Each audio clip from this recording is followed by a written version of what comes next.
To new information, a few nursing care facilities in Marquette County will soon be getting new residents. As we told you last week, Mission Point in Ishpeming Township is closing because it was deemed not economically viable. And TV6's Tristan Kendrick spoke with two local nursing providers. He tells us how the center's closing impacts current residents and how other centers will have to adapt.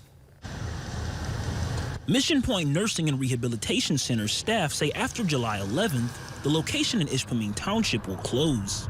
The facility that has over 30 residents says it's currently working to find replacement housing. A few miles away, Marquette County Medical Care Facility Administrator Denise Perry says her center will be taking at least 3 of Mission Point's residents. She says this closing is a challenge for all residents and their families. Right now, there's a lot of residents in the hospitals as well. So, for example, outside of our Mission Point resident referrals, we got 6 referrals for new admissions yesterday with only 2 beds to offer at that time. Perry also says her staff is making sure her center is equipped to handle more new residents. She also mentions Mission Point residents are used to a private room setting. Perry says her facility has very few private rooms. So it's a big adjustment for those residents who are coming from Mission Point to now have to have a roommate as well. I think that the Mission Point staff has done a phenomenal job in trying to make sure that this transition is as smooth as possible. Norlight Nursing Center in Marquette's administrator, Wayne Johnson, says a number of Mission Point residents have already transferred to this center.